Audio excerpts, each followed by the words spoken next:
Nikola Tesla का नाम सुनते ही माइंड के अंदर इन्वेंशंस, करंट, बिजली और डिफरेंट अजीबोगरीब किस्म के एक्सपेरिमेंट्स आना स्टार्ट हो जाते हैं।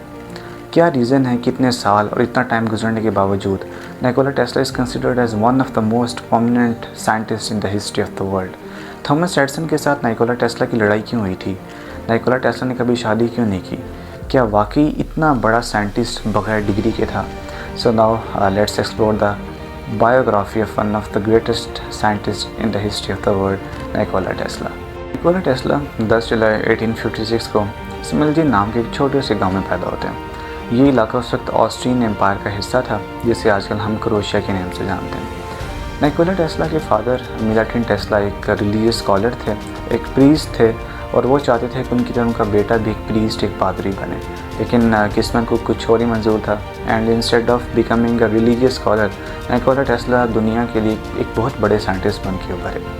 निकोला टेस्ला की मदर ल्यूका मैंडिक एक क्रिएटिव और इन्वेंटिव खातून थी, और निकोला टेस्ला खुद अपनी अक्सर बुक्स के अंदर इस बात का जिक्र करते हैं कि उनकी जो इंटेलिजेंस मिली है उनको उनकी मदर से मिली है। बचपन से ही निकोला टेस्ला आम बच्चों जैसे नहीं थे। निकोला टेस्ला को एक कंडीशन हो रही थी, हेलुसिनेशन।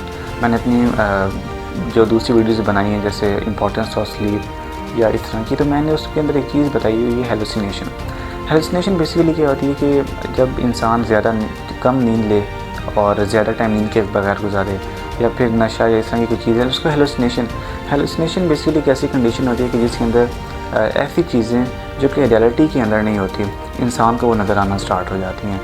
निकोला टेस्ला खुद अपनी एक बुक माई इन्वेंशंस 1919 के अंदर जो वो लिखते हैं, उसमें इस बात को लिखते हैं कि उनको हेलुसिनेशंस होती, उनकी आंखों में लाइट की फ्लैशेस लगना स्टार्ट हो जाती। लेकिन ये इस तरह की चीज़ें निकोला टेस्ला को बड़ी अक्सर औकात उनको हेल्पफुल भी करती। निकोला टेस्ला की इमेजिनेशन स्किल को ये चीज़ बहुत इम्प्रूवमेंट की तरफ लेके जाती। निकोला टेस्ला खुद जब भी कोई मशीन या कोई एक्सपेरिमेंट स्टार्ट करने से पहले उसको अपने माइंड के अंदर इमेजिन करते, उसको अपनी माइंड के अंदर स्टार्ट करते, उसको चलाते, और माइंड के अंदर ही उसको इमेजिनेशन के अंदर ही अंदाज़ा लगाते कि कहाँ पे ये चीज़ फॉल्ट हो जाएगी, कहाँ पे इस चीज़ को जो है मज़ीद इम्प्रूवमेंट की ज़रूरत है, and so on. Nikola Tesla को एक डिसऑर्डर था जिसको हम बोलते हैं OCD, obsessive compulsive disorder. It's like that type of disorder के जिसमें इंसान चीज़ों को रिपीट करता है। जैसे for example I have this remote in my hand right now, मेरे हाथ में इस वक्त एक रिमोट है, और लेट्स सपोज कि अगर मुझे OCD है तो लेट्स सपोज मैं यहाँ से उठा के रिमोट पकड़ लेता हूँ, तो मेरे माइंड के अंदर एक आएगा कि यार इस रिमोट के साथ जम्स ना हो, तो मैं जाके अपने हैंड वॉश करूँगा। एक दफ़ा मैं अपने हाथ धोऊंगा तो मेरे दिल को, मेरे माइंड को तसल्ली नहीं होगी, मैं अगेन दूसरी मरतबा फिर जो है अपने हैंड वॉश करूँगा, मेरे माइंड को फिर नहीं तसल्ली होती, मैं तीसरी दफ़ा। तो मतलब OCD is such a type of disorder के in which you like repeat the things. आप चीज़ों को बार एंड बार अगेन एंड अगेन जो है वो रिपीट करना स्टार्ट कर देते हैं। एंड यही डिसऑर्डर जो था वो निकोला टेस्ला को था। टेस्ला ने ऑस्ट्रियन पॉलीटेक्निक ग्रेस में इंजीनियरिंग पढ़ना स्टार्ट की, और शुरू में वो 20-20 घंटे लगातार कंटिन्यूसली पढ़ते। इवन कि उनकी इस हार्ड वर्किंग के ऊपर निकोला टेस्ला के प्रोफेसर्स भी अक्सर औकात जो है वह हैरान रह जाते कि what top hard working student is. लेकिन यहीं से थोड़े टाइम के बाद उनका डाउनफॉल स्टार्ट होता है। निकोला टेस्ला गैम्बलिंग, जुए की तरफ और ये कार्ड्स और इस तरह की चीज़ों की तरफ मूव करना स्टार्ट कर जाते हैं, जिससे उनका पैसा, उनका डिसिप्लिन और उनका टाइम सब कुछ जो है वो ज़ाया और नेगेटिव जो है उनके ऊपर इम्पैक्ट क्रिएट करना स्टार्ट कर देते हैं। निकोला टेस्ला के साथ एक और बड़ा मसला बना इस यूनिवर्सिटी के अंदर कि वो अपने प्रोफेसर के साथ आर्ग्यू करना स्टार्ट हो गए। आर्ग्यू किस चीज़ के ऊपर कि निकोला टेस्ला का कहना था कि जो बुक्स हमें पढ़ाई जा रही हैं वो बहुत पुरानी हैं, और हमें जो है नए आइडियाज़ और नई चीज़ों की तरफ जो है वो जाना चाहिए। इस चीज़ के ऊपर उनको अपनी यूनिवर्सिटी छोड़नी पड़ी, और उन्होंने उसके बाद यूनिवर्सिटी ऑफ प्रेग में जाने का फ़ैसला किया। यूनिवर्सिटी ऑफ प्रेग में भी अपनी स्टडीज़ ना कंप्लीट कर सके, और यूँ दुनिया का one of the greatest scientist in the history of the world बग़ैर डिग्री के था। 1884 के अंदर निकोला टेस्ला अमेरिका पहुंचते हैं, खाली जेब, जस्ट माइंड के अंदर उनके आइडियाज़ थे। अमेरिका पहुंचने के बाद वो थॉमस एडिसन से मिलते हैं। ये वही थॉमस एडिसन है कि जिन्होंने दुनिया के अंदर फर्स्ट बल्ब को इन्वेंट किया था। थॉमस एडिसन उस टाइम पे DC करंट, डायरेक्ट करंट के ऊपर काम कर रहे थे, और निकोला टेस्ला AC करंट के हक़ में थे। लेकिन थॉमस एडिसन निकोला टेस्ला के साथ एक डील करते हैं कि अगर तुम डायरेक्ट करंट यानी कि डीसी करंट को हेल्प करते हो इम्प्रूव करने में, तो मैं तुम्हें $50,000 दूँगा। निकोला टेस्ला इस डील को एक्सेप्ट कर लेते हैं और डीसी करंट को इम्प्रूव करने पर लग जाते हैं। एंड आफ्टर सम टाइम वो डीसी करंट को इम्प्रूव भी कर देते हैं। लेकिन जब बात आती है पैसों की, तो थॉमस एडिसन पैसे देने से इनकार कर देते हैं और ये कहते हैं कि आई वाज जस्ट जोकिंग, मैं सिर्फ मजाक कर रहा था।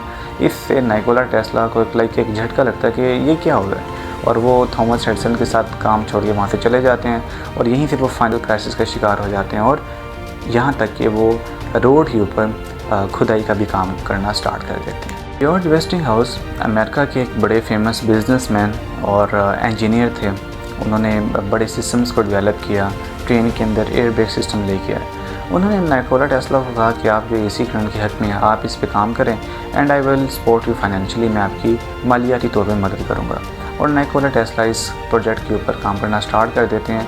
नायगारा फॉल पावर प्रोजेक्ट के ऊपर वो काम करना स्टार्ट कर देते हैं और ये प्रोजेक्ट एसी करंट की जो है वो आइडिया के ऊपर चल रहा था। लेकिन यहाँ पे निकोला टेस्ला एक अजीब टर्न लेते हैं। वो यहाँ से चले जाते हैं और इवन कि वो जॉर्ज वेस्टिंगहाउस को कहते हैं कि जो मेरे फाइनेंशियली जो मैं जिस पैसों का हकदार हूँ इस प्रोजेक्ट को बनाने के ऊपर, क्योंकि एक हद तक ये प्रोजेक्ट बड़ा कामयाब हो गया था। वो जॉर्ज वेस्टिंगहाउस को कहते हैं कि मुझे कोई पैसे नहीं चाहिए और वहाँ से चले जाते हैं। इस तरह के या इस जो जहनीत के लोग होते हैं, इनके अंदर एक चीज़ इंपॉर्टेंट होती है कि ये टाइम्स के ऊपर एक ऐसे फैसले लेते हैं, ऐसे डिसीजन लेते हैं कि जिससे आम लोगों को लगता है कि यार ये स्ट्रेंज, ये चीज़ क्या है।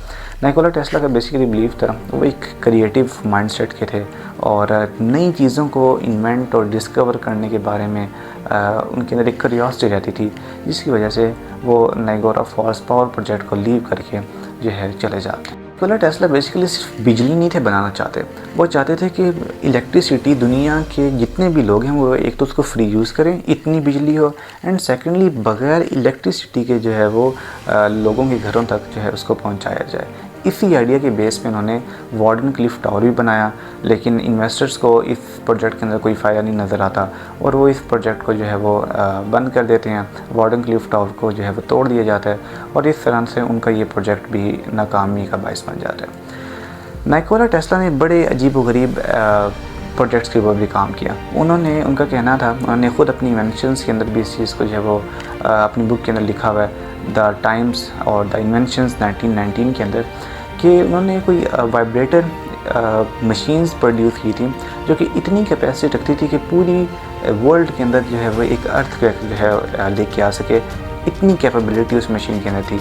इसके अलावा उन्होंने एक बीम डेथ रे के नाम से जो है वो बनाई हुई थी। इवन कि उस टाइम पे न्यूज़ पे भी इस चीज़ का बड़ा चर्चा चला था कि वो बीम जो है वो एयरप्लेन्स को, दुश्मन के एयरप्लेन्स को इतनी स्ट्रॉन्ग है कि वो जब हवा में जा रहे हैं तो उनको नीचे गिरा सकती है। लेकिन ये इनका कोई एविडेंस, कोई प्रूफ नहीं था, बट निकोला टेस्ला ने खुद कहा था, तो इट्स मीन कि कोई ना कोई इन्होंने इस तरह के एक्सपेरिमेंट्स किए थे या उनके अंदर इतनी कैपेबिलिटी थी कि वो जानते थे कि वो ये तो चीज़ बना सकते हैं, इन्होंने ये चीज़ ऑलरेडी बनाई हुई थी। निकोला टेस्ला ने कभी शादी नहीं की।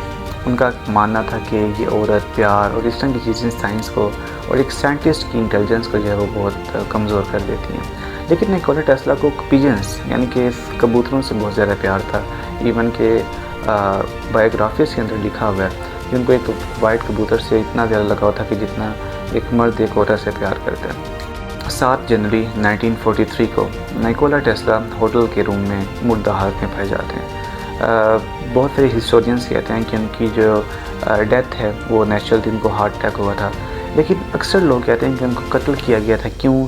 क्योंकि उनके पास बहुत ज़्यादा ख़तरनाक किस्म के आइडियाज़ थे या वो ऐसे इन्वेंशंस कर सकते थे, इस वजह से जो है उनको कत्ल कर दिया गया।